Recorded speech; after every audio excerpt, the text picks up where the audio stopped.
ಪ್ರಣವ್ ಮೋಹತಿ ಅವರು ಕೂಡ ತಮ್ಮನ್ನು ಭೇಟಿಯಾಗಿದ್ರು. ಏನಾದ್ರು ಇನ್ಸ್ಟ್ರಕ್ಷನ್ ಏನು ಕೊಟ್ಟರು? ಇಲ್ಲ, ಇನ್ಸ್ಟ್ರಕ್ಷನ್ ಏನಿಲ್ಲ. ಅವರು ನನಗೆ ಜವಾಬ್ದಾರಿ ಕೊಟ್ಟಿದ್ದೀರಾ, ಥ್ಯಾಂಕ್ ಯು, ನಾನು ಮಾಡ್ತೀನಿ ನನ್ನ ಕೆಲಸ ಅಂತ ಹೇಳೋದು ಅಷ್ಟೇ. ಅವ್ರಿಗೇನು ನಾವೇನು ಇನ್ಸ್ಟ್ರಕ್ಷನ್ಸ್ ಕೊಡೋದಿಲ್ಲ. ಸರ್ಕಾರ ಒಂದು ಸಾರಿ ತನಿಖೆ ಮಾಡಿ ಅವರಿಗೆ ಆದೇಶ ಮಾಡಿದ ಮೇಲೆ ಅವರಿಗೆ ಅವ್ರು ಮಾಡ್ಕೊಳ್ತಾರೆ ಅವ್ರ ಕೆಲಸ.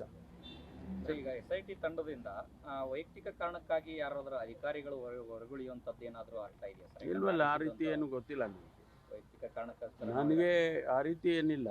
ಅವರೆಲ್ಲ ಜವಾಬ್ದಾರಿ ಸ್ಥಾನದಲ್ಲಿರ್ತಕ್ಕಂಥ ಹಿರಿಯ ಅಧಿಕಾರಿಗಳು, ಅವರಿಗೆ ಕೊಟ್ಟಿದ್ದೇವೆ, ಮಾಡ್ತಾರೆ ಅವರು ನನಗೆ ಆಗಲಿ ಸರ್ಕಾರಕ್ಕೆ ಯಾರು ಇಲ್ಲ ನಾವು ಮಾಡೋದಿಲ್ಲ ಬರೋದಿಲ್ಲ ಹಾಗೆ ಅಂತ ಏನು ಯಾರು ಹೇಳಿಲ್ಲ. ಈಗ ಧರ್ಮಸ್ಥಳದ ಕ್ಷೇತ್ರದಿಂದನೂ ಕೂಡ ಸ್ವಾಗತ ಮಾಡಿದ್ದಾರೆ. ಅಂದರೆ ಯಡಿಯೂರಪ್ಪನವರು ಮತ್ತು ಸಂಸದರಾದಂಥ ರಾಘವೇಂದ್ರ ಅವರು ತಪ್ಪೇ ಆಗಿಲ್ಲ ಅನ್ನೋಂಥ ರೀತಿಯಲ್ಲಿ ಮಾತಾಡ್ತಾ ಇದ್ದಾರೆ.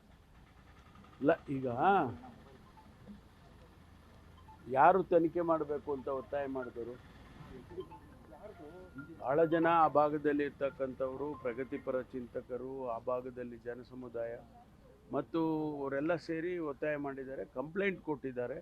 ಕಂಪ್ಲೇಂಟ್ ಕೊಟ್ಟವರು ಕೂಡ ಹೇಳಿದ್ದಾರೆ ಇಲ್ಲೆಲ್ಲ ಈ ರೀತಿ ಆಗಿದೆ ಅಂತ. ಅದನ್ನ ತನಿಖೆ ಮಾಡಿ ಆಗಿದೆ ಆಗಿಲ್ಲ ಅನ್ನೋದು ಗೊತ್ತಾಗಬೇಕಲ್ಲ. ಸುಮ್ಮನೆ ಹೀಗೆ ಹೇಳ್ಕೊಂಡು ಹೋಗ್ತಾ ಇದ್ದರೆ ಅದು ಕಾನೂನು ದೃಷ್ಟಿಯಲ್ಲೂ ಕೂಡ ಸರಿ ಕಾಣಿಸೋದಿಲ್ಲ. ಹಾಗಾಗಿ ಅದರ ತನಿಖೆ ಆದೇಶ ಮಾಡಿದ್ದೇವೆ. ತನಿಖೆಯಲ್ಲಿ ಏನು ಬರುತ್ತೆ ಗೊತ್ತಿಲ್ಲ ನಮಗೆ. ಏನೂ ಇಲ್ಲ ಅಂತಾದರೆ ಯಡಿಯೂರಪ್ಪನವರು ಹೇಳಿದಾಗೆ ಆಯಿತು, ಏನೂ ಇಲ್ಲ ಅಂಥೇಳಿ ಇಡೀ ಸಮಾಜಕ್ಕೆ ತಿಳಿಸ್ಬೋದು ನಾವು. ಹಾಗಾಗಿ ತನಿಖೆ ಮಾಡಿದ್ದೇವೆ. ತನಿಖೆಯಲ್ಲಿ ಏನು ಬರುತ್ತೆ ನೋಡೋಣ, ಕಾಯ್ದು ನೋಡಬೇಕಲ್ಲ.